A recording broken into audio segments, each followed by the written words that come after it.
And just like that, we are back with another episode of Upward and Onward. And I have a question for you guys out there. Is anyone in the market for a Lamborghini, maybe a new Bugatti? Well, if you are, this is Curtis Griffin, and he is the founder of Torque Motorcar. They are a luxury and exotic car concierge firm. And today you'll get a chance to hear about some of the cool things he's done in the past and what he's up to now. Thanks for joining us. It's awesome to have you here, and I'm looking forward to the conversation. Thanks for driving down from Brookline, Mass, and sitting in the seat today. Absolutely. Thanks for having me. It's a pleasure. Definitely. How was the drive over? It was smooth. It was easy. Not a lot of traffic, which is unusual for Boston. So, right? We're looking good. We're looking good. Yeah. We're looking good. And it's a cool day today. We're not too hot. We're not too cold. It's perfect. Curtis is rocking the Torque Got the gear right Torque here. hoodie right now. Had to represent. You already know. Ooh, are there any promo codes out there? I know you made one for me, and I didn't get a chance to get one, but I have to do it next time there's a promo code. Is anyone out there, for someone who's watching, and they can maybe go on torquemotorcar.com and punch in a promo code and get a little discount? We can make a promo code happen for sure. Okay. All right. Stay tuned for the promo code. We'll drop it in the comments. And nevertheless, I think what will be helpful for some of our listeners and some of our viewers is just to get a sense of you and your childhood and maybe your background. I know that you're really into cars, but I'm curious, how did that love for cars come about? It's an excellent question, Arlene. I wish I had the answer. Let me rewind a little bit. So I was born just outside of Atlanta, and I say just outside. I was a few hours south, Hayhira, Georgia. Was adopted around 2 months old.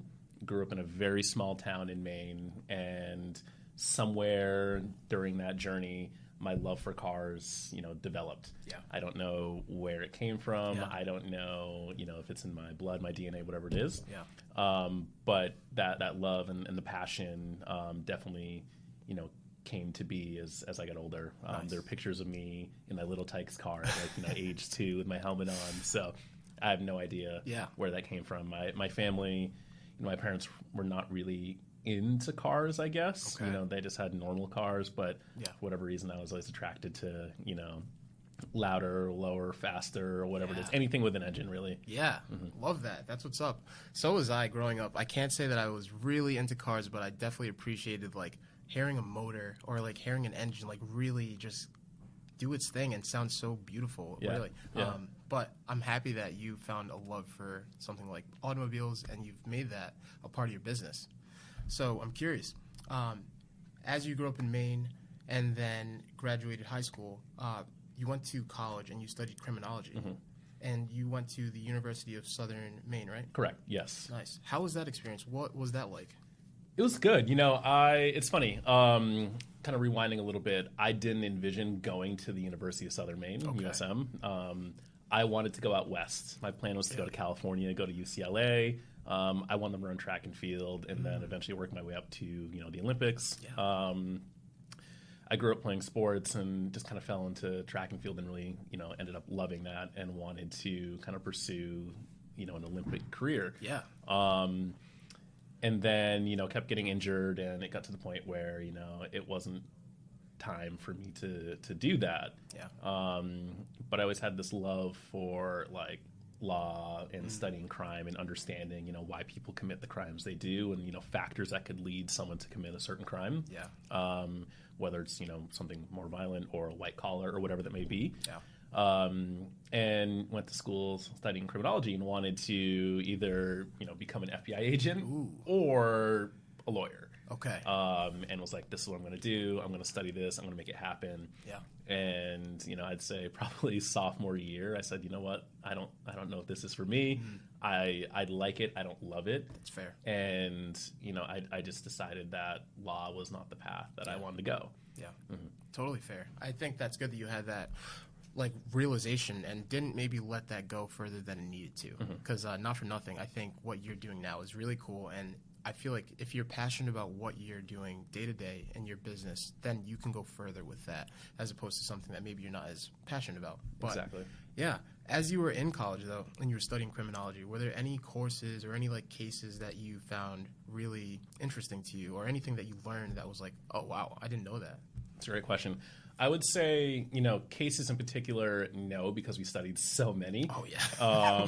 And all different types of crime. Yeah. And, I still have the stack of books at home that we wow. read. And, it's this tall. And I'm like, oh, man.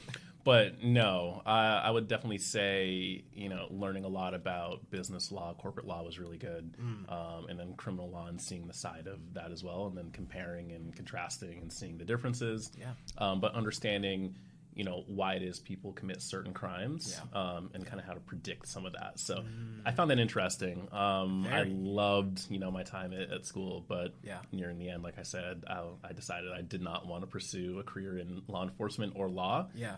And kind of stumbled into the world of sales. Yeah, which is a great place to be. Yeah. I'm curious, though. So, typically I think people commit crimes due to maybe the pressures that they're under or certain circumstances.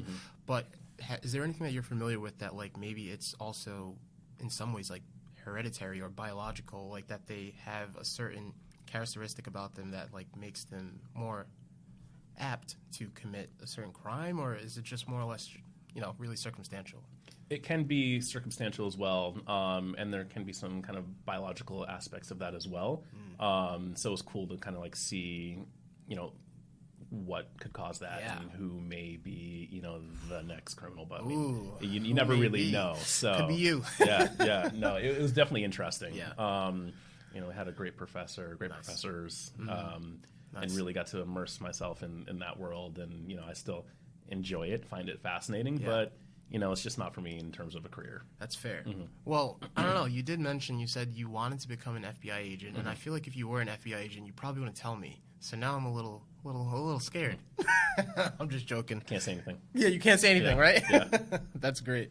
I also saw that you had studied negotiation mastery. Yes. Nice. And this was at the Harvard Business Online School. Is that correct? Yes. So what was the motivation to study that? So I just kind of went through a low patch in my sales career. Had just lost my job, was let go from a sales job for very weird reasons. Yeah. It was very unfortunate. The company was going through some changes, and it was one of those where I was kind of forced out, which is unfortunate, but also fortunate at the same time. Yeah. So during my time looking for a new position, I figured what better way to spend it than furthering my education. Took a law class at Yale online, and it was good. It wasn't as engaging as I wanted it to be. Okay. And then this one at HBS online came up, and I said, let me try negotiation. Like, I'm in sales. Yeah. Let me touch up on my skills. I'm not the best negotiator. Sure. So why not learn more? Yeah. And sign up for the course and realize like this is cool. This is what I wanted. Yeah. There were about I think 650 people, 700 people in the class across the globe, from big time lawyers to executives at oil companies, and we're doing live negotiations, which is really cool. Damn. So yeah, I figured I'd fill the gap in between looking for work and finding a job with something educational to put on the resume that could benefit my future career in sales. So definitely, that's such a good use of your time. I mean, taking something that's unfortunate, but also not dwelling too much in that unfortunate feeling and that everything that comes with that, but pivoting and thinking about, okay, how can I take a next step that's going to be beneficial for me, and what does that look like, and seeking out those resources. So kudos to you for doing something like that. So proud of you, and I'm really happy that I'm getting to talk to you, because these are the types of people who are making a difference, who are making a change. If you are someone who is faced with a challenge, but you can overcome that challenge through perseverance and determination and seeking out the resources that you need to get yourself to the next step, that's what life's all about. Definitely turn the negatives into a positive, for sure. Definitely. For sure. I kind of sat with it for a week or two and allowed myself to just kind of be down and bummed, and was like, you know what? I loved my job. It was great. I was finally making more money than I ever had in my life, especially coming from a small town in Maine. I said, wow, this is crazy. Like, I didn't think this was possible. And then to just kind of lose all that in a day was crazy. Wild. So I gave myself some time, and then pulled myself back up and made sure I kept my family and friends close, and was chatting with them and asking for advice, and said, you know what? I'm going to hit the gym. I'm going to work out, ride my mountain bike. Don't do it anymore. That's another story. Same. And decided to keep myself busy and be productive. And I filled it with, furthering my education, which is great. I think so. I agree. Well done. So as you learned more about negotiation and mastering negotiation, are there certain qualities of someone who is a good negotiator that you've learned about? definitely need to be empathetic for sure. Okay. Definitely, what I've learned is it's not all about just what can I get. Yeah. You kind of need to work towards that common goal, and that is, closing the deal or whatever it may be. Yeah. And understand, what the other side wants and how you both get there, and kind of find that overlap in that Venn diagram. Yeah. So yeah, definitely you need to be empathetic. You need to be assertive, but not too aggressive. I mean, it's a balance of everything, right? Yeah. You can't be too much of one and, nothing of the other side either. You need to find the balance and make sure that you're not coming to the table and sitting down and saying, okay, I see the pie, I want the whole pie, and whole thing. That's it. Yeah. It can't work like that. Fair. And you need to be able to be strategic and know that you're trying to build a relationship. It doesn't always need to be a battle. I love that. Because I think a lot of people, just in life, they do things with their own intentions in mind, or better yet, like their own benefit in mind, and they don't necessarily think about the person on the other side of the deal or the other side of the relationship. And it's really important to be empathetic in that regard, I think, and understanding like, okay, yes, I want a large slice of this pie, but there is other people who need to eat too. So, allowing that to happen as it should. The biggest thing too, my biggest takeaway is I think the live negotiation was great too.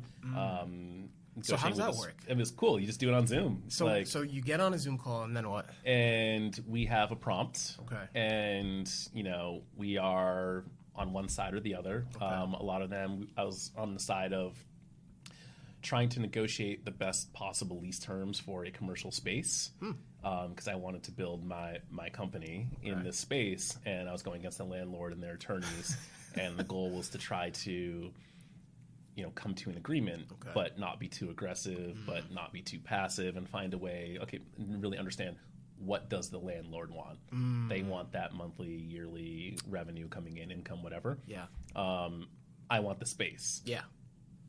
How do we meet in the middle? How do we both walk away happy and not feel like we are defeated and beat up? Yeah. We don't want to leave a negotiation feeling that way. We want to feel like, okay, this was good. And the biggest thing too is remembering that like the person you're speaking to is human as well.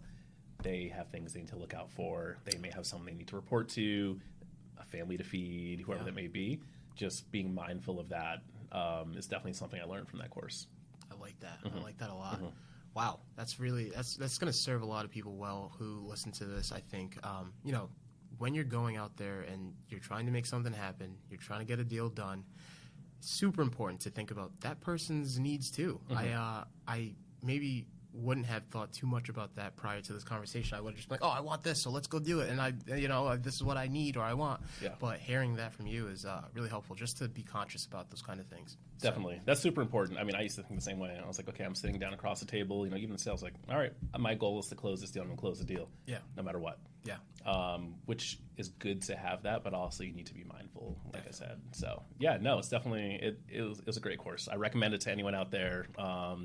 HBS Online, Negotiation Mastery. They have a ton of courses as well on HBS. Some are, quite expensive depending what you want to get into. Others, a few $100, something like that. So definitely worth it. Cool. Thank you. Thanks for sharing that. I'm curious, are there any misconceptions about negotiators like that people have maybe preconceived in their mind, or just things that people wouldn't expect negotiators to really do? And by that I mean, I feel like, say, even someone who's a car salesman, they are a negotiator, and they have a bad stigma, I'd say. People think like, oh, they're slimy, or they just want to sell me, they want to polish a turd and sell it to me or something like that. But do you think that there are some general misconceptions that could be cleared up? But I think it's a good question as well. Definitely there is that stigma that car salespeople are shady, and obviously some are, of course, and some aren't. I've closed a few deals with some that are amazing to work with. They don't try to upsell us, or they say, "Hey, here are your options. If you want them, great. If not, move on." Yeah. They don't push anything. They don't try to slide any numbers in there last second, because that's why I'm here. I'm like, okay, this number doesn't make any sense. Why are you adding this? We don't need to pay that. Yeah. Good. Good. So no, definitely there. I mean, when you hear sales and you hear negotiation, a lot of people say shady. Yeah. A million times, people ask me like, "Well, what do you do?" I'm like, "Oh, I was, an account executive in software." So like, "Oh, you're just a shady salesperson." Oh, God. It's not always the case. Some companies push to be a little more like, here's the line, and they're kind of pushing the line a little bit. Others, not so much, where it's like, if they don't want to buy, they don't want to buy, move on. Yeah. And that's it. Yeah. So it's just finding someone you can really trust and understanding, what are their motives? Are they actually caring about you? Are you just another box to check for them, or what is going on here? Fair. And definitely think about it in terms of like keeping the relationship. I have dealerships that I cannot work with anymore because they burn the bridge with me. Others that they call me to help them sell cars they have on their lot. Wow. Which is a really good feeling when a dealership calls you and says, "Hey, we have these, luxury cars where we don't play in this space all that well. Can you sell these? We have 6." And I'm like, "Okay, let's see what we can make happen." Let's do it. So yeah, it's about building a relationship for sure. I see. So you had mentioned that you had some account executive jobs, and account management jobs. So what is a typical day in the life like for you when you were in those roles? Definitely varies day to day. Some positions required cold calling like crazy, and managing a list of 600 accounts and just pounding the phones and blasting emails and Oh yeah. It's just you gotta grind your teeth a little bit. Definitely. And do that. That's not really my style. I'm not the best at cold calling and picking up the phone and just calling X person day after day after day. It's not really. I mean, I get those a lot on my phone now, and I'm like, I try to be respectful, but I'm like, I don't ever want to be on the other side of that again, unless I have to. So yeah, it ranged from all green space accounts, brand new accounts, to a hybrid where I was calling into existing accounts to check in. They were coming for renewal and making sure everything was lined up. And of course, we have to upsell as the renewal, depending on if we have an agreement in place already. And then other times it was strictly account management, where I was working with just existing customers and kind of farming versus hunting. I see. So a wide variety of different sales roles for sure in different tech companies. So. Nice. I'm curious, as you were cold calling a lot of people, were there some times when someone picked up the phone and wasn't so kind? 100%. 100%? Yeah. So lots of cuss words. Ooh. Don't call us again. Oh, wow. We have your number. We're going to report you. Wow. Calling the police. All that The fun police stuff. for a cold you're call? You're a spammer. Yeah. Oh, wow. Oh, yeah. We got a lot of that. So how do you handle a situation like that? Like, you make a phone call and someone picks up the phone. You're having a great day. Someone else is maybe not having the best day. Yeah. They pick up a phone from an unexpected number and they say some words that you weren't expecting either. How do you go forward in that conversation and still maybe try to stay the course to help them? Because that's why you're calling, right? So how do you handle a situation like that? Great question. I'd say the first couple of times early in my career, it threw me off completely, and I said, I don't know why I'm doing this. And just kind of hang up the phone, and that's it. Other times you learn to kind of combat that and say, okay, they're human. You could have called them at the wrong time. They could have had a bad day, bad week, bad month, bad year, whatever it is. You never know. Yeah. And say, listen, this is not a call to sell you something. I'm not doing that. I just want to talk to you, understand your business a little bit more, your role, kind of tell you how I may be able to help you. If there is interest, great. If not, let's move on. Yeah, fair. That was it. But yeah, the first few times definitely shake you up a little bit, but it does make you have much thicker skin after you do it a few times, where now kind of rejection and getting yelled at, it's whatever. It's whatever at this point. Yeah. Nice. Yeah. Nice. I'm happy to hear that you've gotten to a point where it is just whatever, because that can be daunting. That can be really unsettling sometimes, getting some negative feedback from you trying to help somebody. Yeah. So, Torque Motorcar, you are the founder of it.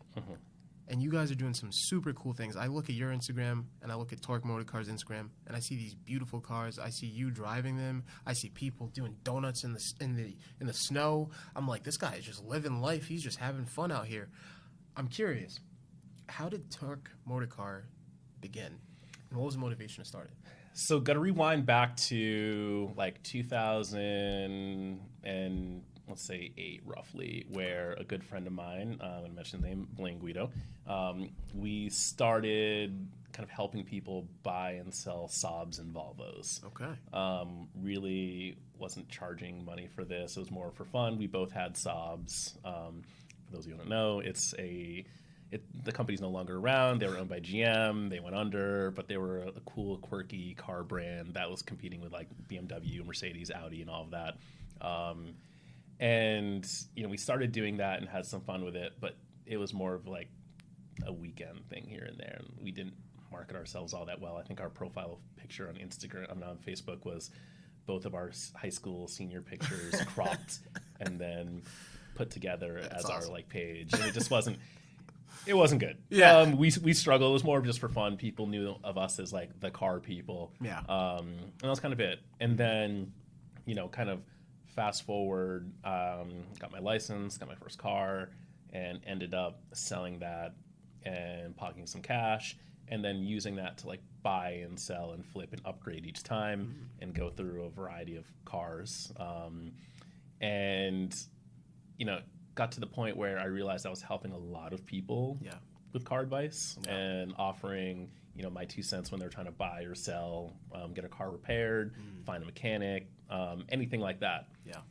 And, in 2020, randomly I woke up from a dream that I started a company, and the company helped people buy and sell cars. So cool. So I rolled over and scribbled on my notepad in the middle of the night, and then fell back asleep, woke up and said, I need to do something with this. Hell yeah. That dream felt so real. I need to do something, whether it turns into, the large company or medium or small or whatever it is. Yeah. Or if I just do it and make, a couple grand a month, whatever it may be. I just need to start this. So immediately opened the laptop up and typed in how to start an LLC in Google. Love that. And kind of went from there. Got to the point where, I'd purchased a GoDaddy website. Nice. And Wix and all that fun stuff, and was like building out a website, and I was Nice. like, yeah, I have a great site, Oh, I have a great great. name. Yes. I went on to Fiverr and had someone create a logo for me for like $15, and I said, this is perfect. It's perfect. Nailed it. Love it. Company's gonna blow up. I had all these different pricing tiers for the company as well. Sounds legit. Yeah, I was like, this is perfect. Yeah. Love it. Great. Stock images on my website. Yeah. Nothing unique. This is great. This is really gonna knock it out of the park. This is it. Couldn't figure out how to connect a payment system to the website. So I reached out to my good friend, and he was like, you should reach out to my friend Cassie. Like, she can help you with this. So I did. And they were like, we do consulting for a living. Shout out to 134 Consulting. Shout out to 134. They were like, we will take you on as a client.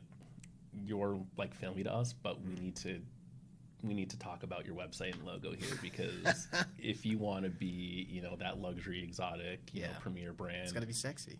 Exactly. It's got to look good. Yeah. And you can't use stock image. You can't use this logo that you paid $15 for. Okay. It doesn't look good. Like, we need to make some changes here. And I said, but like, this is my baby. I don't want to change it. And I said, just give us a few weeks to show you what we can do and show you where you could go, and let's make this happen. Okay. The name I came up with at the time, it was very weak. It was Drive Automotive Advisors. And I said, this is a powerful name. Sounds good. Yeah, I was like, this is it. Oh, yeah. Like, your initials would be DAA, duh. Like, do you want that? Duh. And I was like, nah, probably not. Yeah. So we went through this whole, like, kind of rebranding and naming. And I hadn't really gone live. At that point, I've been talking to people and kind of letting them know what I was doing. And they pulled together this amazing PowerPoint and said, hey, here are some names. Here are, how we see the brand going. Give it that premium feel. Here are our recommendations. I can't remember how long the PowerPoint was, but it was hefty. And it had a lot of information in it. Wow. And we took, weeks to come up with a solid name. There was a list of names, and we tried to keep it car themed. So, there was like Power, there was Torque, there was everything. There were, Italian names, German, everything we could think of. And we're like, how do we come up with a good combination that would resonate with people that sounds, car related, and kind of go from there. And that's when, I kind of slept on it and said, Torque Motorcar Consultants. The name's changed a little bit now. It's Torque Motorcar Inc., but we still have the consultant name out there as well. We have the LLC and then the corporation as well. But it kind of hit. And the more I said it, I was like, I like that. So I started asking family and friends, what do you think of this name? What is that name, like, how does it make you feel? And I said, well, it sounds like power and motion. I said, perfect. Torque. Perfect. That's it. Perfect. Then it was time to come up with the logo and the graphic designer. And this amazing guy, John Bogan, he came up with a wide variety of different logos and colors and fonts. We now kind of focus on more gold, but we do have black. There's red. We can do different shields for different things like that, different colors, all that. Yeah. And that was, a day spent in New Hampshire in front of a screen, walking through everything and having John kind of analyze and say, here is what this image makes me feel. How does it make you feel? What do you think of this? Where do you see this? Does this seem more sporty? Does it seem more fashion focused? Does it seem like, what are you going for? And here are my thoughts, and here are the color palettes to go with it. It was very, very thorough, very in depth. And it took me, at the end of the PowerPoint, they said, okay, out of all the different designs, what do you like? And I said, number 2 right there. That's it. It's right there. Hands down. I want it. And that's where kind of the shield came from. Damn, I love Point it. on the side, this side, wrong Absolutely side. love it. Yeah. So cool. Such a cool story, too. So you did all of that. You thought that you maybe had the website done and all the logos and all the images looking great. And then you put it in front of some other people and they said, well, I don't know, buddy. Maybe we want to start over again. Yeah. So you did. And you got some help from 134 Consulting and your good friend John. And after that, were you ready then to now sell your first car through Torque Motors? Or how exactly did that come about, that first transaction? I thought so, but realized I needed to have more kind of a groundwork, more framework in place to be ready to support my clients. Yeah. And we're still learning and growing to this day. We're still, young startups, so we don't have everything we need, but we can make it happen. Yeah. I had the knowledge, I had the connections to make transactions happen, but I was still learning the industry more and understanding how to navigate that space. When you're dealing with, the luxury car market, BMW, Audi, Mercedes, it's a little different. You go to the dealership and it's a different interaction.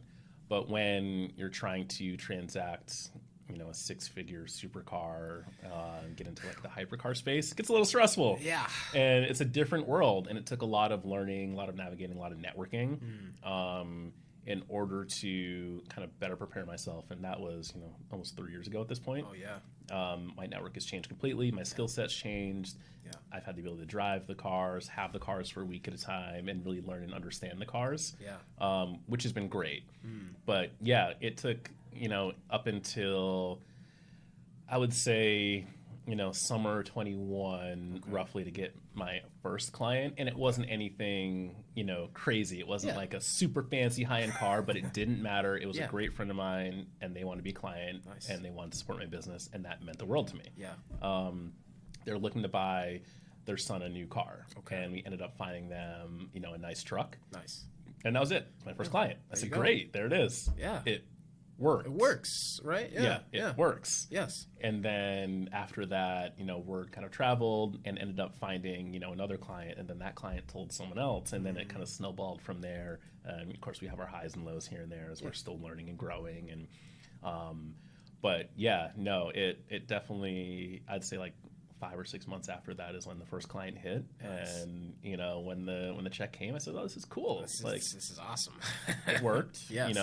Now it's time to keep going. So Yeah. then we worked on pricing and kind of restructured that. I had 8 different prices for my first website. And I said, this is too confusing. It feels nickel and dimey. Yeah. They don't want this service for $59, then this one for $100, then this one for $200, this one for Yeah. $1,000, this one for, it's all over the place. Yeah. Keep it one easy price, and then when you get into another market, and then we do a percentage. Makes sense. Keep it clean, keep it easy, keep it simple, and not make the client feel like you're trying to get every last dollar, because it's about the relationship, not just about the dollar. Definitely. Interesting. So what I'm most curious about too is, say if I'm somebody who, this is my first time hearing about Torque Motorcar, and I am thinking, oh wow, I'm actually in the market for a luxury or an exotic vehicle, and maybe I'll give them a call. What can someone expect to be helped with by going through Torque Motorcar? So we'll ask a series of questions. What are you looking for? What is your timeline? What is your budget? What is most important to you? And then kind of reverse engineer the process from there and say, okay, you want a convertible supercar in black or yellow or green, whatever your choice is. Are you familiar with this market? Have you driven one before? Do you know anyone that has one? What is your experience with that? And really understand that. And once we have everything we need, we're off and running. And sometimes when I'm on the call with them, I'm like doing a little research to see like, is there something out there that would fit their needs, and kind of showing them like, here's where the market is. Here's a potential car. Is this what you're looking for? Yeah. And then we go from there. And we handle the entire process and make it as hands-off for our clients as possible. Unless they have to go in, some dealerships prefer the client to come in and sign the paperwork. Other times, I mean, we can do it remotely. Wow. They survived during COVID doing things That's remotely. right. So I'm like, we can do this remotely. Yeah. Send DocuSign, overnight the paperwork. I'm authorized to take the car off the lot once it's signed for. Or if it needs to be shipped, we put on a truck and we get it to them. Wow. So yeah, no, it's hands off from them. I will call them for input and say, okay, I found this car. Is this what you're looking for? I found something very similar to this car. I know you mentioned this is number one and this was number two. Would you consider this one as well? Yeah. But just running it by them and saying, you know, is this what you want? Yeah. Do you want to make a move on this? Okay, great. Let's take the next steps. And then, you know, I don't bug them until I need something from them, you know, a signature, input, deposit, whatever it may be. Yeah. And that's it. It's very hands-off. You make it very easy for our clients. So. Interesting. So I remember I told you when we first met that, you know, I'm ready to buy the Bugatti. Yeah. So I'm ready now. Let's do it. Can you get me one? I have one in inventory, actually. I Yes, it's have- in Europe. I I don't don't know if we can import it, but I have to Ooh. look into that. But I have my hands on a couple right now. We can do it for free, right? I can hook you up. Okay. All right. Hook you Thank up. God. Hey guys, Yeah. I'm getting a new Bugatti. Yeah. That's funny. I wanted to ask you too, how you source these vehicles. Like, is it all local? Is it like, you know somebody and that's how you get the car, or can these cars come from, like you mentioned, Europe or elsewhere? It's all over the place. It's a lot of networking. So a lot of the cars I can find somewhat local, you know, down to New York and Miami, depending on the car, in Europe as well, California. It's just kind of knowing someone and knowing who may have a private collection who is willing to sell a car and saying, hey, I have a potential buyer for this car. What can we make happen here? Yeah. And it's a lot of searching online. Some clients prefer to buy stuff off market, so meaning it's not listed anywhere. You cannot find the car online anywhere. Wow. And some people are not as picky and say, okay, like, I know I want that car. You do the work. Do the work. So it varies depending on the client and the level of confidentiality we have with them. But yeah, we can find the cars in Europe. A lot of the older cars we find are in Europe, and those ones can come to the U.S. So, yeah. Interesting. Really cool. So these things are out there, They're out there. but not everyone can find them. But, you know, going through someone like you, probably have a better chance at finding them than if I were to go and look at something myself. So I'm definitely going to keep that in mind. For Yeah. once I'm there, once I'm ready to get the Bugatti, you guys will see me driving down 295. Got you. And you'll know where I got it from. I got you. No, we're small but mighty. Okay. We have the connections to find those cars. Yeah. And if we don't have direct access, we can find someone who does, and we know the right avenues to go to get to those cars. I've been able to see some crazy cars I never thought I'd have access to. Some crazy collections. Yeah. Meet some very interesting people. Yeah. Owners of supercar, hypercar companies that I never thought I'd be able to shake a hand with, but we're having lunch together on the West Coast. I'm like, this is mind blowing. This is what it's so all we about. have the avenues to get there. And it just came from years of networking and being on every scene, from car shows to random dinners to talking to someone at an Irish bar or whatever it may be, walking down the street. Just lots of networking and always just letting people know what it is I do, how it can help, and being genuinely interested in them as a person as well. I'm big on relationships. I don't want to just make this transactional with people. I want to build something long term and build a community. I don't want to just get the sale and move on. Yeah, that's so important. Wow. I can feel and I can sense that authenticity. And I mentioned this, I think, when I first met you. Maybe I just said it in my head, but you really are genuine in what you're doing. And that goes a long way because you're trying to help people. Yes, you want to get a deal done, make the transaction, but you also want to help them. You want to put a smile on their face. Exactly. And you want them to feel good about the purchase that they're making. And I can feel that. So, guys, if you're interested, you want a luxury car, you want an exotic vehicle, Curtis is here to help. And so is everyone at Torque Motorcar. Please seek them out. I'll drop their Instagram right here, and I'll drop their website right here as well. But please go check them out. So one thing I'm also a little interested in is, has there been like a really memorable or unique experience with having, a client who wants a certain vehicle, and maybe they got the vehicle or they didn't, and has there been anything that stuck out to you as you've embarked on this journey with Torque Motorcar? Yeah, I've definitely transacted with some interesting clients and who I consider, friends and family, which is great to have that feeling where, we can call just to talk and not talk about cars and business and talk about life. Yeah, definitely, worked on some interesting deals from, a brand new all black 911 that someone was looking for, to a Ferrari SF90 Spider, which is a beautiful car, all blacked out. Can't wait for that to come in. I think it arrives end of this year, hopefully sooner. We'll see. We'll go for a ride in that sometime. Yeah, that'll be fun. Guys, you heard that? That'll be fun. You heard that? Yeah. We're going for a ride. To,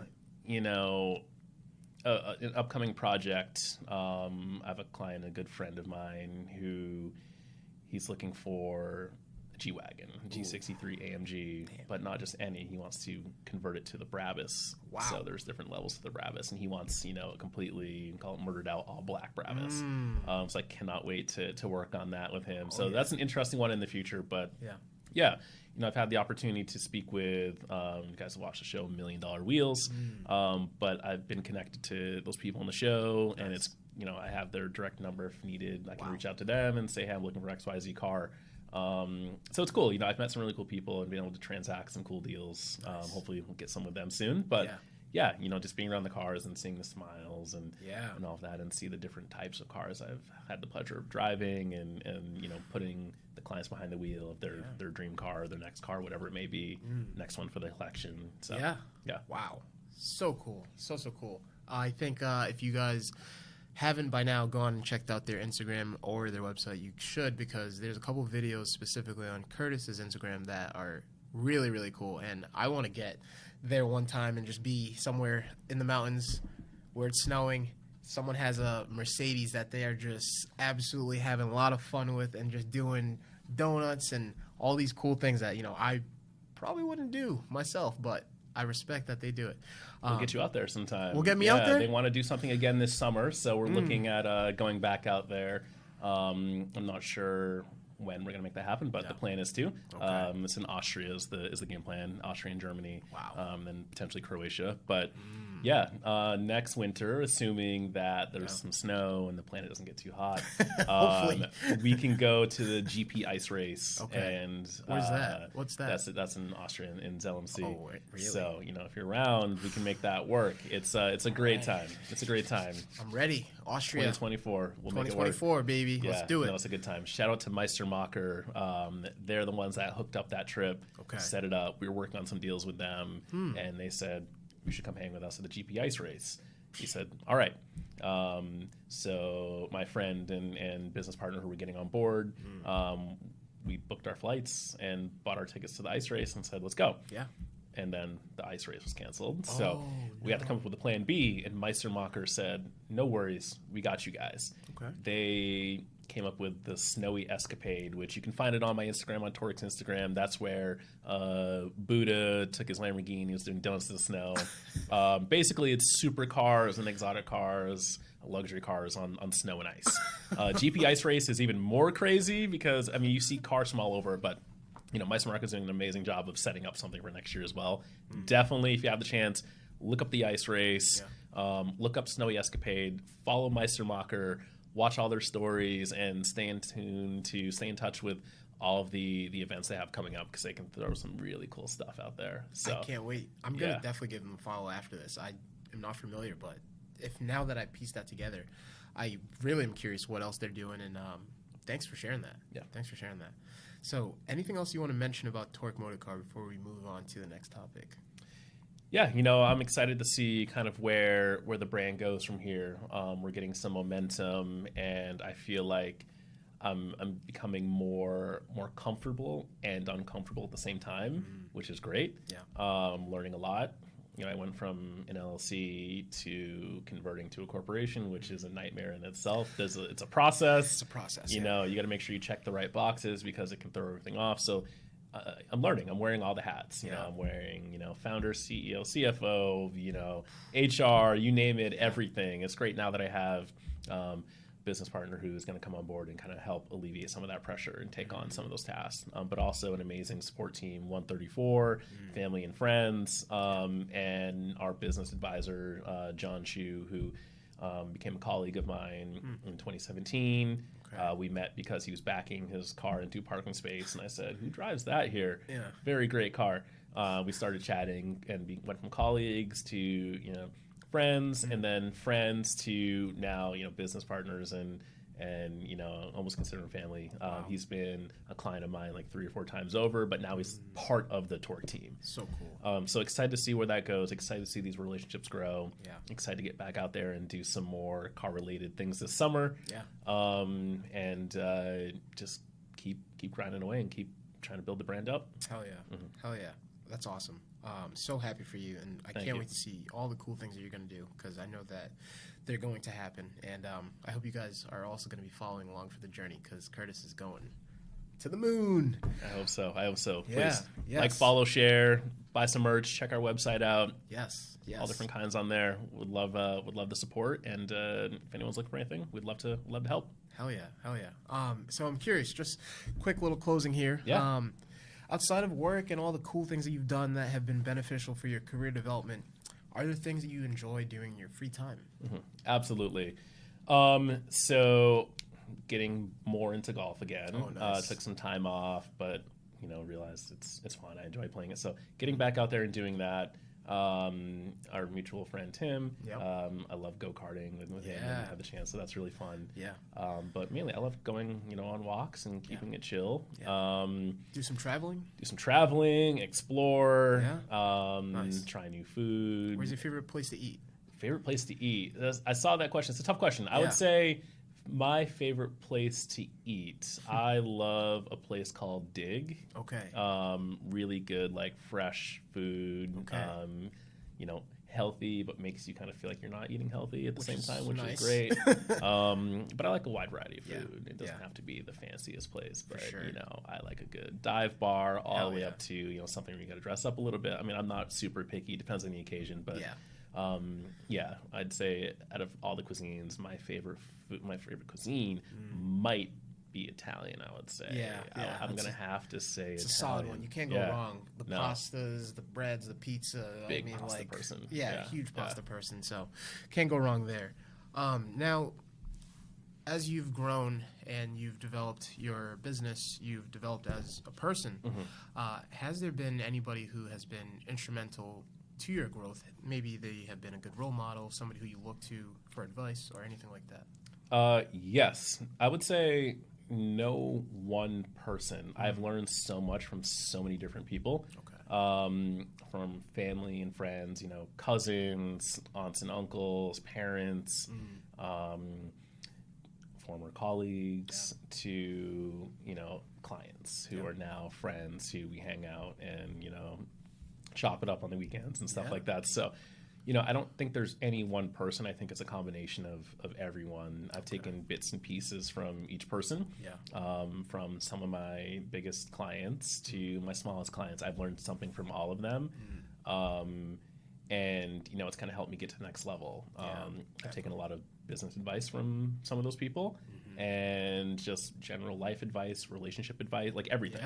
I definitely think I couldn't narrow it down to one particular person. It's really tough. I thought about that in case that question was asked. And I said, I don't know if I could narrow it down to one person. I think it would be, a combination of, all of it, really. A bunch of people. A strong support system, sounds like, which is great. My last question for you is, if I'm listening to this podcast, I'm thinking, wow, Curtis is super cool. I really think what he's doing is awesome for himself, but also the people who he's able to help. I want to do something similar, and I want to also begin a luxury and exotic car concierge firm. What advice would you give to that person? I would say, if that's what you want to do and you're passionate about it, go for it.